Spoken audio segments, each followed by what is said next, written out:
all right, well, how could I help, right? What could I do? And so I looked at a lot of these issues, and it was really, to my shock and disbelief, the level to which water underpinned all of it. And nobody was talking about it. I think you gotta have a dream. The School of Greatness. Really? Yeah. Please welcome Lewis Howes. Welcome back, everyone, to the School of Greatness. I am extremely excited about our guests today, Gary White and Matt Damon. Good to see you guys. Good to see you, Lewis. Great to be here. What is the water problem in the world, and why do you guys care so much about it? That's great, Lewis. That's a great question. And I have to say that the kind of journey you've been on personally is, I would say, exactly the same one that we've individually been on. And it, you know, and for me, looking at all these issues of extreme poverty, I was trying to figure out where could I be of greatest service, right? And water just underpinned everything, just everything. And to your point about building schools, that's an amazing thing to do. But there are millions of girls who can't go to those schools because their job for the family is to collect water, and it's obviously the most critical job there is, because without water, we're dead. And so these girls, and it was for me. I was in Zambia in 2006, and the girl who opened my eyes to this was this 14-year-old kid, and I went. It was the first time I'd ever done a water collection. I was trying to explore this issue, and I was waiting for this girl. She came home from school, and we walked together to get water, and it was me and her and an interpreter, and so I'm talking to this kid, and she was great, and I started to kind of push, like, hey, we were in rural Zambia, right? So she lived in a hut that had a dirt floor, and I'm going, is this where you want to live, like, when you grow up? And she started to get kind of shy, and she started going, no, I'm going to go. And she kind of shared with me her dream of her life, right? Which is almost like a secret. She goes, I'm going to go to the big city of Lusaka. I'm going to be a nurse. And there was something about it. I just connected to this kid because I remember being 14, and Ben Affleck and we were going to go to the big city of New York. We were going to be actors, and that thing that you have as a teenager, which is awesome. You have the entire world laid out in front of you, and it's all of the potential. What might this life be for me, right? And I have some ideas about what I want to do, and I have dreams. And it wasn't until I was driving away from there, kind of reflecting on this connection that I had to this kid, that I realized, had it not been for somebody having the foresight to sink a bore well a mile from her house, this kid would not have been in school. She would have been spending her entire day trying to find water for her family. As it was, she had to spend about 2 hours. She had to walk there, fill up these heavy jerry can, and walk back, right? Which was, my kids would really complain about something like that. But this girl was incredibly lucky because she had this access. Her life was a world of possibilities. And that was the thing. Because when you talk about this issue, there are the incredible things that just blow your mind. Like 300,000 kids under the age of 5 will die this year because they lack access to safe water and sanitation. I mean, it's just mind-blowing. But on the other side of it, there's this whole opportunity cost lost, right? Like, what are these lives that we're not allowing to become what they could be? And that was something that really kind of pushed me into this work. And was that the first time you really witnessed this in 2006, or were you aware of this kind of crisis before then? I had no idea. And it just was so striking because, as you alluded to, it's really difficult if you're a human being who's always had access to water, right? We go to the kitchen sink, we go to the bathroom sink. The water in our toilets is cleaner than these 800 million people that I'm talking about have access to. So it's something, as you said, we take for granted. And yet, if you don't have access to it, and we've met thousands upon thousands of these people, it's the first thing you wake up thinking about. And your day is built around making sure that you can get it, or else you just can't keep going. Yeah, and I think the thing you're talking about is buying back time so that we can go to school, we can play with our siblings or our friends, we can dream. And I think if you're spending 2, 4, 6 hours a day, is what it sounds like a lot of these young girls and young boys are doing, it's hard to develop skills that can get you out of a situation or just the enjoyment of life, of what's possible for yourself. So I think it's really interesting. I'm curious, Gary, why did you get involved in this? I know you're the brains behind everything. I saw all your degrees and, all these different things that you're that you're extremely talented in, but why was water so important for you? Was it something you saw? Was it something your parents inspired you to do? What was the mission behind making this your mission? Yeah, I mean, for sure, and we talk about this in the book a lot about what formed us even at young ages for both Matt and his mother and my mother actually were tremendous influences on us that inspired us to give back to the world. When you see a challenge or a problem, don't just walk past it, but try to solve it. And I was studying engineering, and when I kind of looked at what engineers could do with respect to what some of the world's greatest needs were, I landed squarely on water and sanitation. And so for me, it was that expression, your life should be about the intersection of the world's greatest need and your greatest passion. And that's where I found this intersection. And so, I never looked back. That was over, 30, 35 years ago. And to me, as an engineer and someone who is trying to make a social impact, you don't look at a problem like this and say, okay, it's 771 million people, 1.7 billion without sanitation, so let's go drill some wells, right? It's like, okay, we can solve this for a few people that way, but like, what if we really want to solve the crisis? That takes kind of a dogged determination and entrepreneurship and innovation, and that's kind of really the story of water.org, is how we've used the insights from the people we want to work with that experience this problem, turn those insights into new ideas, and then pioneered things like water credit, where we're looking at this from a perspective of getting people access to small loans, because there's never going to be enough charity in the world to get all those people water. We've got to use charity, philanthropy in a smarter way. And so that's why I do this, because it is a huge need, but it also kind of fits with kind of who we are as social entrepreneurs. There's a lot of organizations out there trying to tackle the water crisis, and people that have wells and other, filters that they give to people in communities, things like that.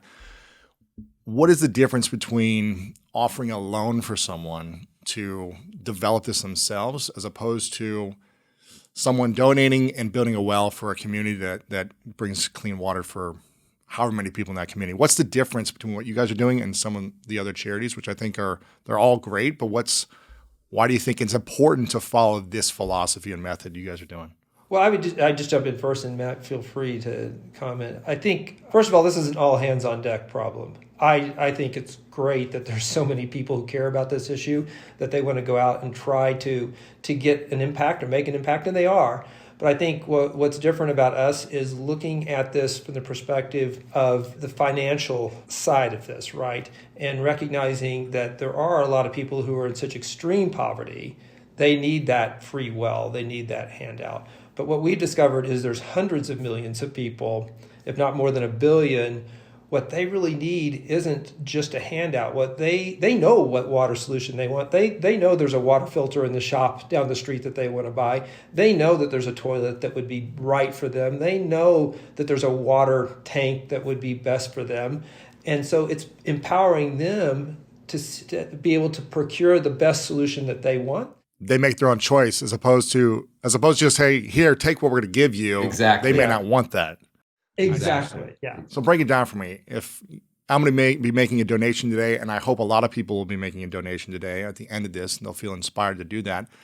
If they give $100, $500, $1,000, whatever it is they want to give today, what happens with the money? Who's it go to? Are they able to track any of this, or is it just people are going to get access? Great question. And so to answer it in its entirety, let me step back for 1 second and just backfill. So Gary had an insight 15 or so years ago that he's very modest about, but it was a really incredible insight, which was that the people in these communities, some of the poorest of the poor in the world, were already paying for water. Mm-hmm. Right? And so so he had this epiphany. How were they paying for that? Were they like going to the store and buying bottled water? Buying from a water truck, sometimes water that wasn't even clean. Sometimes they were paying with their time, where they'd go stand at a community tap and have to wait for 3 hours, and they'd be taking time away from a job that they couldn't do because they had to go stand in this line.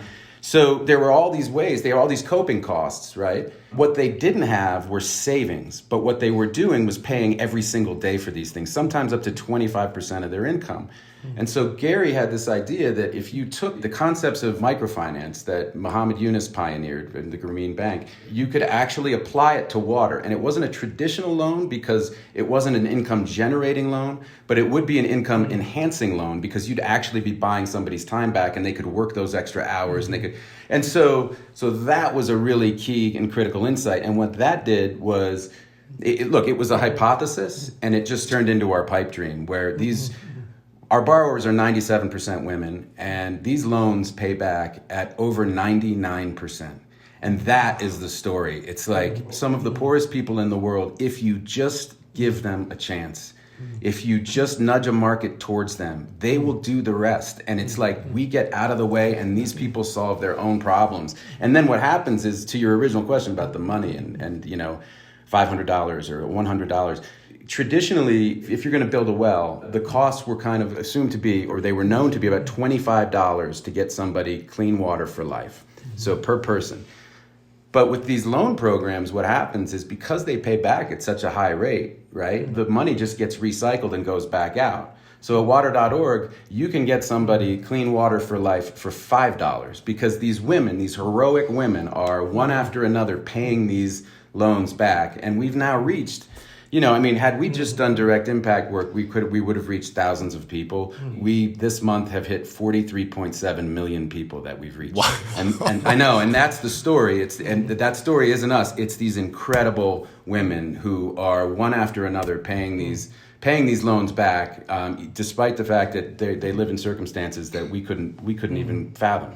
So break it down for me then. So these women in these different communities, they're able to go to water.org and say, I need a loan. Is that the process, or do they apply for something? How does it work? Yeah, no, I mean, we wanted to make sure we had a little bit of humility. We weren't going to go out and set up all these banks around the world. What we did is who there locally are banking people, who are providing loans to them for these income generating things. And let's work with them to nudge them towards water and sanitation loans. And so that's what we use, that philanthropic money to go and develop these partnerships with them. And these guys, at first, when we said we want to do water and sanitation loans, they're like, no way, people aren't going to pay these back because they're not making something. They're not buying a sewing machine with the loan and sewing clothes and having a revenue stream. They're getting a toilet or they're getting a water connection. And so what we did with the philanthropy was to de-risk this for them. So these hundreds of financial partners that we have around the world now, we use that philanthropic capital to help them train, to help them develop new types of loans, to then take on the risk of these loan portfolios.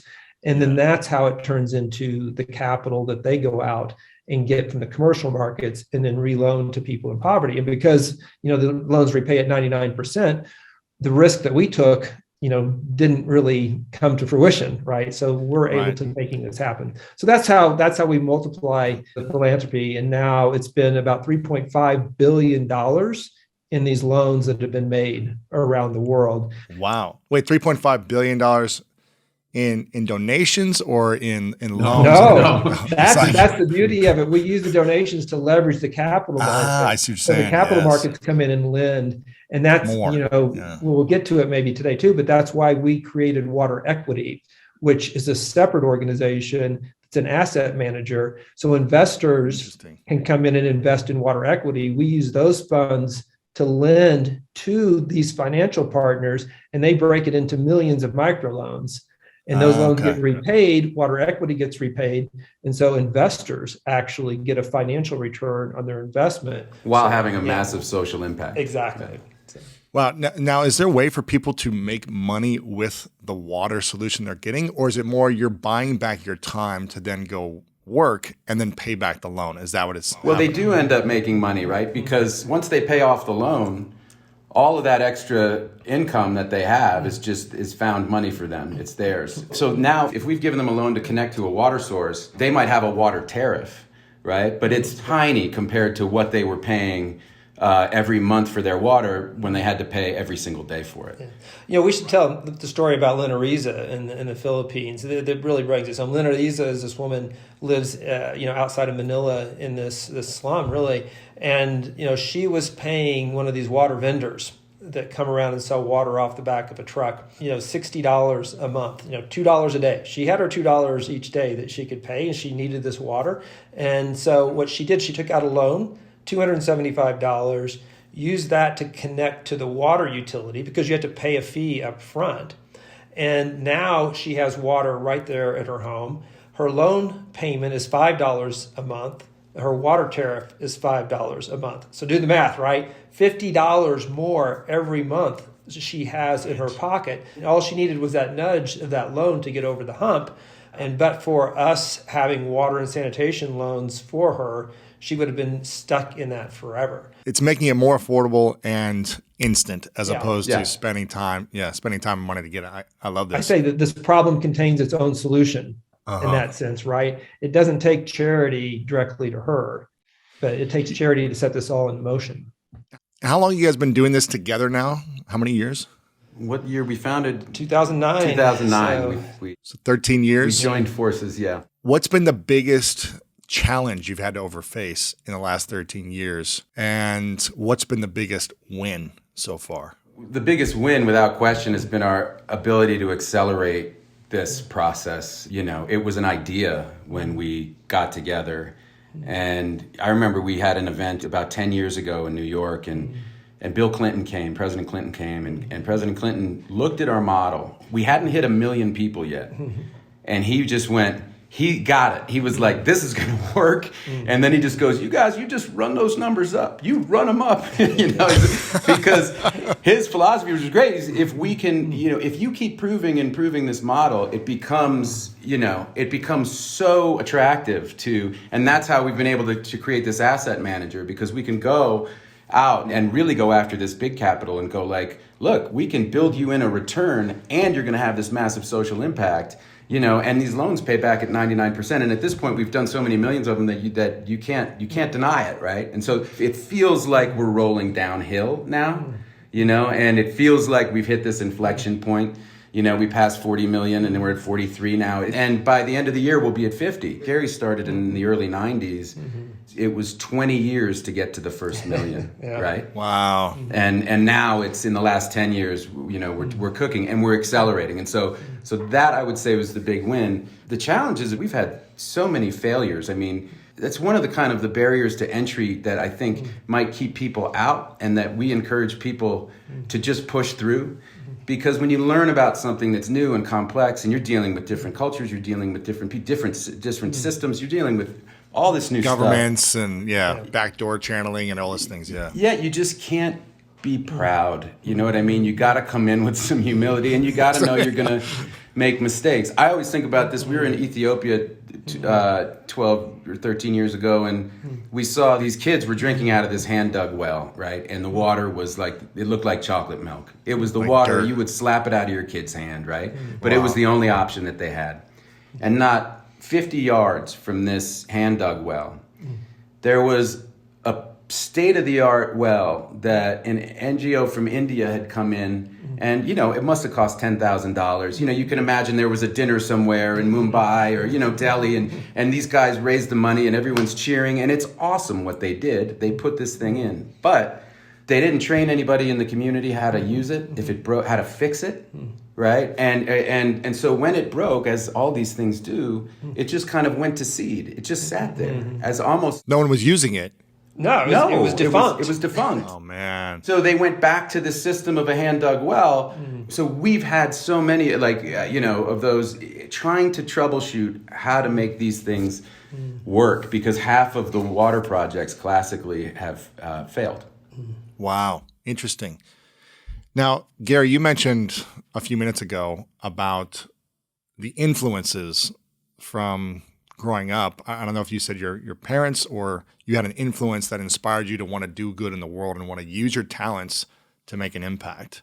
Can you share maybe one of the most influential people in your life growing up that inspired you to say, you know what, I'm going to make the most of my talents to serve and to find a solution towards something? Maybe you didn't know it was going to be water when you were 13, but who was that person? What was the lesson they inspired you with? Yeah. No, there have been so many great influences, over the course of my life. Matt mentioned Muhammad Yunus and microfinance. Certainly that was one.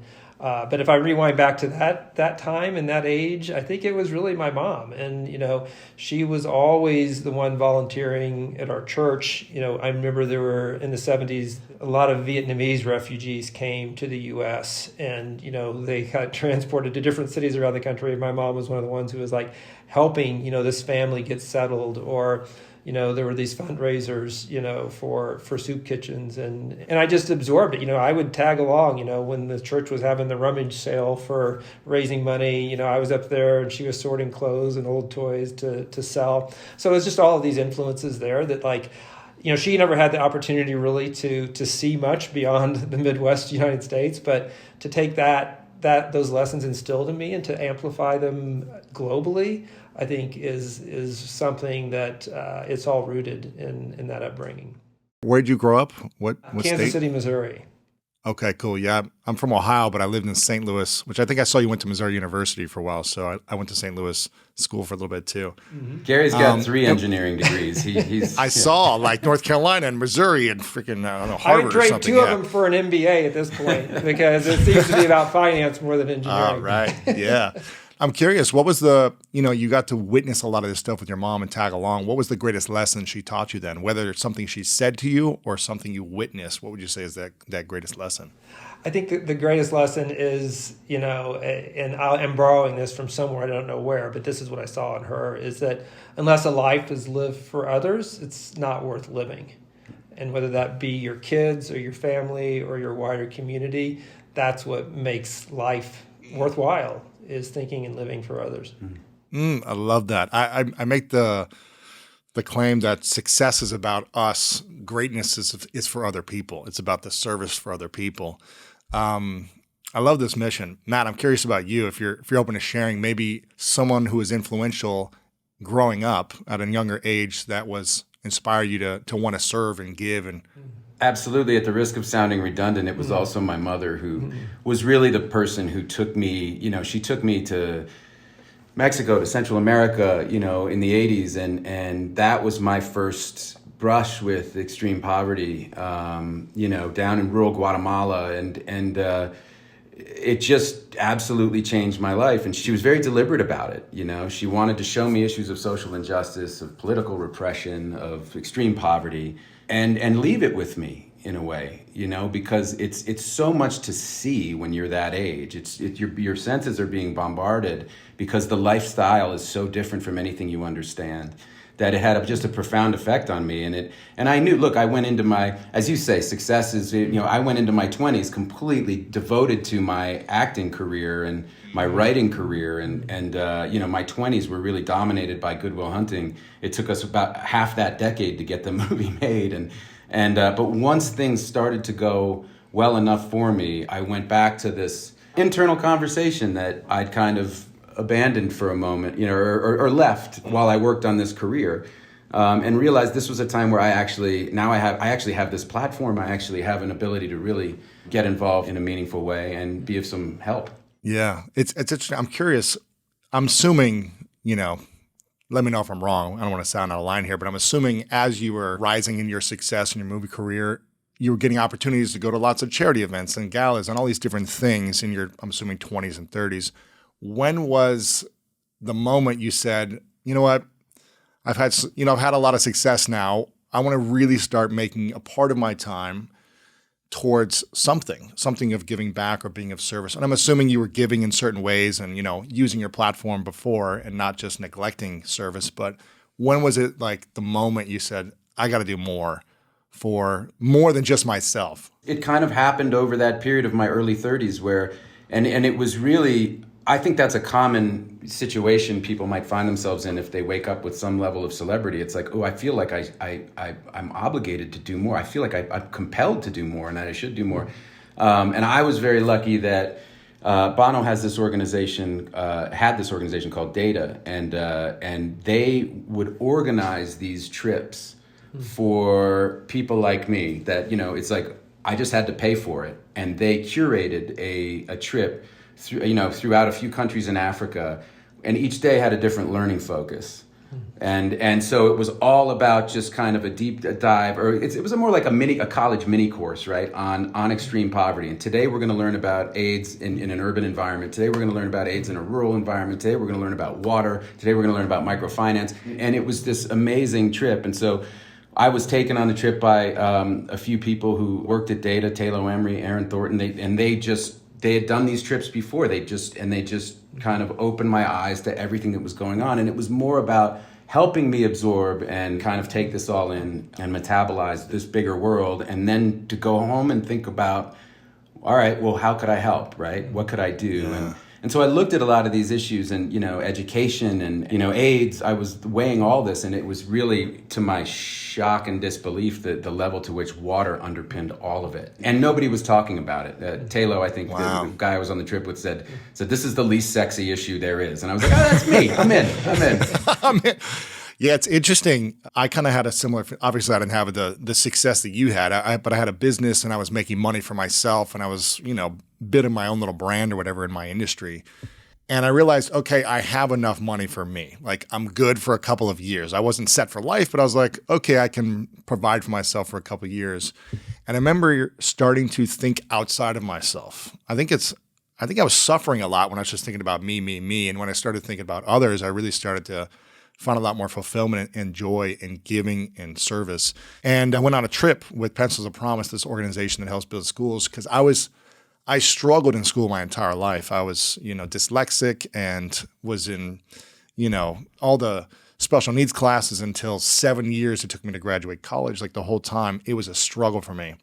So I was like, for kids to not even have school, I want them to at least have the opportunity, because I know what getting through school meant for me for other opportunities. So that's why education became something that was meaningful for me. And I think it's important for each person to figure out what excites them, they want to get involved in, whether they're donating for something, whether they want to be a part of something themselves. We can't solve all the world's problems. You can't do everything, Matt, right? And Gary, but you guys went all in on this thing, which I think is really cool. What advice would you have or suggestions would you have for people that want to start giving? Maybe they don't have the money, but they have some time. How can they discover what excites them? I know you went on a trip, Matt, and taught you a lot of these different things. Yeah. I was very lucky to be able to go on that trip. So that was a massive opportunity for me. But yeah, I think I would go back to and just say touch on one more time don't be afraid of looking dumb. Don't let that be a reason you don't do it, right? And there are all kinds of ways to help, but and as you say, you can't solve all the world's problems, but reflect on what you feel you can help with. There's so many local issues you can get involved with, right? And in your communities, and so it really is about a personal journey, and I think a humility and a feeling of sometimes you don't always have to be the smartest person in the room. It's okay to not know, and that's how we learn, and that's what we're here to do. We're here to learn and grow, and hopefully be better in 10 years than we were 10 years ago. And that's why we wrote the book, actually, right? I mean, we wanted to have other people have that ability to come on that same journey to see how we responded to different needs and challenges. And so I think, that is, a very concrete step someone can take. If that story can help them understand the water issue and take action, then that's what we set out to do. And it can be so simple. I mean, we would encourage people to buy the book.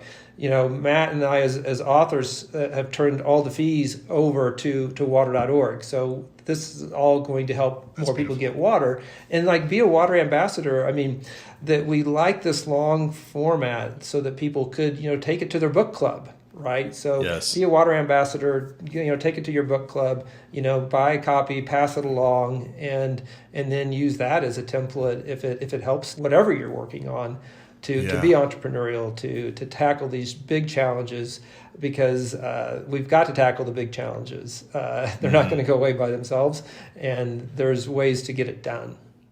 Absolutely. And Gary, I'm not sure who between the two of you comes up with the goals or the mission for the goals you want to accomplish. But I watched a video where Matt said by 2022, you want to reach 60 million people and impact 60 million people. And I think you just said you're at 43 million now, Matt, if I'm remembering this. And you're hoping to get to, what was it, by the end of the year? Well, by 50 this year and 60 next year, by 2023. Okay. Well, I don't know if he if he made this goal or this number up 4 years ago, Gary, if he put that out Gary there. put this in front of us 4 or 5 years ago. Yeah. And everyone went, well, all right, let's go, What's it going to take? Because you said you're projected around 50 by the end of the year. What's it going to take to go from 43 to 60 and live into that vision from what you said 4 years ago, what I heard in this interview, by the end of 2022? What would it take from you guys and from communities in the world to help get you to 60 million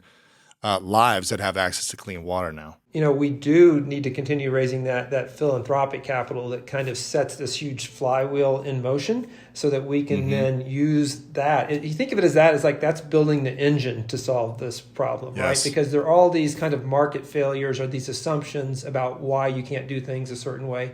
And we use that philanthropic capital to go out and de-risk this and to kind of correct those market failures. And then we use water equity as the fuel in the engine, right? So this is how we're going to reach 60 million and beyond is by combining Water.org and water equity. And now, we've raised $200 million in assets with water equity that's being deployed, providing financial return and social impact. Our sights are set on $1 billion of demand that we see where we can leverage these capital markets. And that's when it's going to happen. That's when we're going to go beyond 60 million. And I like to think about, solving the crisis. If we can be that, I think of it as the financial plumbing of connecting the global capital markets to women like Lina Riza, who I talked about, who needs a $275 loan.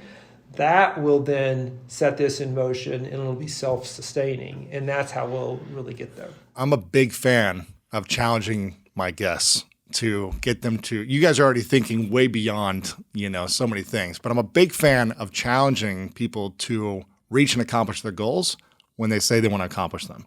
And if they don't, it's okay. You're still doing incredible work. No judgment if you don't reach 60 million by the end of this year. But I'm curious, what would it take from both of you to go from the projected 50-ish to 60 instead? How much, give me real data. How much money would you need to raise? How many books would you need to sell? What is the... I'm almost positive that I said 2023 we'd hit 60 because that projection has been consistent. But if I'd said 2022, I misspoke. But we're on. I'm teasing you. It's going as well as we hope. We're on target right now. Yeah, can we reach more people? Yes. The more people who get involved, the more people who jump on this with us, the better. Through either a donation or through buying one of the books, which is you get the book and you're giving a donation. That is incredibly helpful. To coming to our website to start to learn about the issue. It's endlessly fascinating and interesting. And or also to investing, right? And that water equity idea was born out of a trip that we had to India 7 or 8 years ago where we were kind of independently polling all of our microfinance partners. And they all reported back, all of them, that their biggest bottleneck was access to affordable capital. And that's when we started to think about, well, wait a minute, we could pull money into this. Like there are people who would accept less of a return. Still, there's a significant return, but knowing how many lives they were positively impacting. So it's hopefully an attractive investment deal. As Gary said, we've pulled $200 billion into this, but we're trying to get a lot more. And if I could just come at it from a different perspective, and I get your question, like how are we going to scale? What are our objectives, and how are we going to meet them? And it's goals around systems change as much as it is like, what are we going to do, right? Mm-hmm. System change, you meaning like the system of the country or the community or the government or what's... Yes, thinking about the system of how poor people get water and the mindset that we have to like raise money, drill the well, cut the ribbon, and then move on. Mama Florence is a woman I met in Uganda. She goes, she's a grandmother. She just introduced herself as Mama Florence to me. And I sat down and was talking with her because she had been riding a bicycle, for hours each day, going around trying to find water, water holes and things for her family and her grandchildren. And she took out her loan was about $250. She put in a pump, she put in a storage tank, and she's using that water now to grow a garden. And so she's got vegetables for her family now that she didn't have. She's feeding some of the vegetables because she has some pigs now that she's raising to sell. And of course she has safe water to drink. But then she also, took some of the water and the clay that was near her house and made bricks and was selling the bricks. Then she used the bricks to build some rooms onto her in her little compound, and she's renting those rooms out. And she's repaid the loan. What happened to that loan? Well, because she repaid it, somebody else now has the opportunity to do the same thing for themselves. That system's changed because we're out of the way. And so I like to think of it as we don't even know the ripples that's going to happen for this because of the way that this all unfolds. Yeah, there are millions of these loans, but in the case of that particular loan, we just unleashed this entrepreneur. You know what I mean? Wow. And rather than spending her time riding around on her bicycle looking for water, she was spending her time, now she's raising pigs, building rooms, renting rooms, making bricks. You know what I mean? It's like, oh my God, she's, And she's paying for her grandkids to go to school. Right, with the extra money she's paying, her grandkids are in school. So it's an amazing story, and one we've seen repeated thousands of times. It's people wanting to solve their own problems, right? And if we don't look at it in this paternalistic sense of, here, let me give this to you, but rather, hey, how can we figure out a way to nudge this system towards you just a little bit so that you can go off?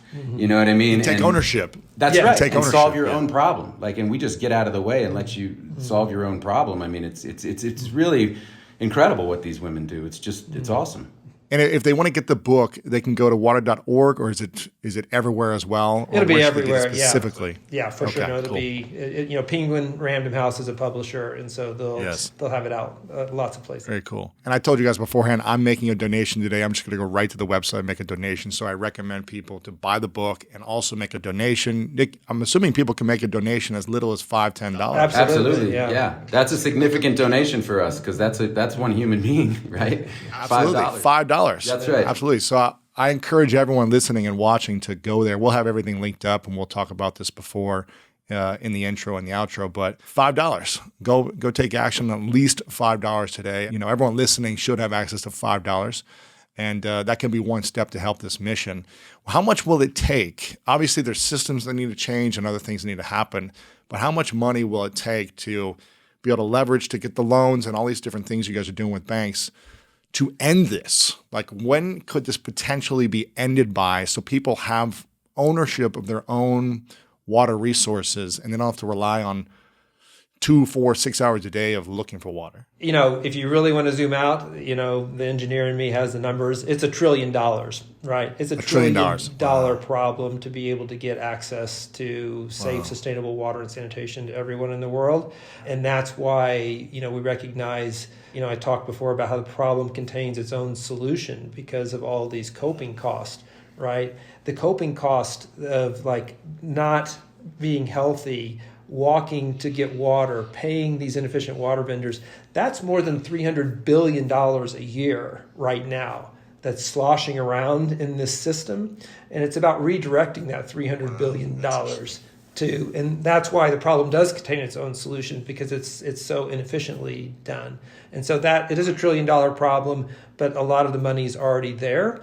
And it's just about using entrepreneurial approaches to kind of nudge it in the right direction so that Mama Florence gets her loan and so that an investor gets a financial return. And then the whole thing can take off. Okay, 2 final questions for each of you. The same question and an acknowledgement. Let's start with the first question. This is something I ask all my guests at the end of every interview. And so, Gary, I'll start with you. This is a question called the 3 truths question. It's what I ask everyone at the end. I've done over 1,200 episodes, and there's some really cool stuff that comes from people. So I'd like you to imagine, Gary, a hypothetical scenario. It's your last day on earth many, many years away. You get to live as long as you want to live. You get to accomplish all your goals and dreams. You see everything you want to accomplish come true.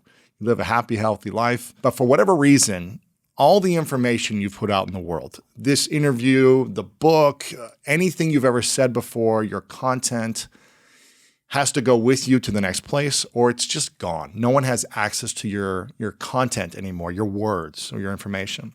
But you get to leave behind on your last day 3 things you know to be true from the lessons you've learned in your life, that this would be your 3 lessons you'd share with the world. And they can be simple or crazy lessons, whatever comes up for you. I'm curious, what would be those 3 truths for you that you would share with people? And then Matt, you have time to prepare, so you're next. Okay. Yeah. Well, I would go back to one of the things I mentioned earlier that, unless a life is lived for others, it really isn't worth living. And I think on the last day when I checked out, if I hadn't, lived that, I probably would have felt like it wasn't really worthwhile. The other one is that no matter how big the problem or the challenge, there is a solution. There's always a solution if you think about it hard enough and work at it hard enough. There is always a solution.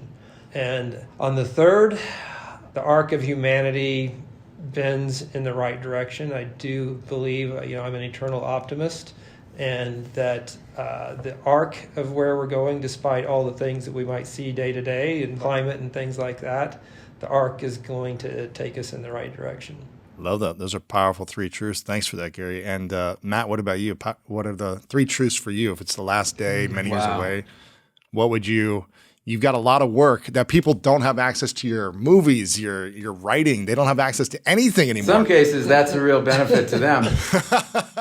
I would say we're all in this together.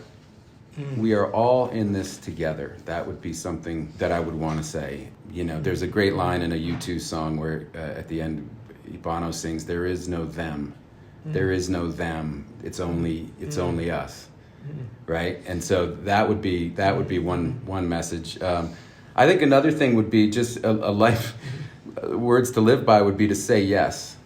Say yes, right? Because a friend and I were talking about this recently. Because if you say no, you know exactly what's going to happen. Nothing, right? You're going to sit on your couch, right? Yes. Say yes. And then you don't know where life's going to take you and what you're going to learn.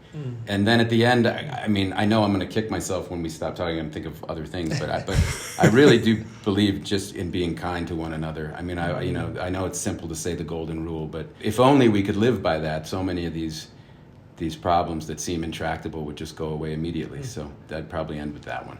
I love that. You guys have the book, The Worth of Water, your story of chasing solutions to the world's greatest challenge. I definitely believe it's one of the biggest challenges out there right now is everyone having access to it and having their own responsibility and ownership of clean water so they can dream and go live their life doing the things that can help them generate money or be with their family or do activities that I think we all should be able to have the access and the ability to do, like so many of us have and growing up in the USA and most of us have been able to do here. So I'm really inspired by the mission. I'm really inspired by your dedication to service. And I want to acknowledge both of you, Gary, for using your talents and really continuing to research and learn from all the schooling you did and obsessing over this for a life focused on solutions towards this problem. I think we need more people like you, Gary, and it's really inspiring to see that you've also being able to put yourself out there. I know it's hard to put yourself out there and enroll the world. And so for you to get someone like Matt to come on board and really be enrolled in your vision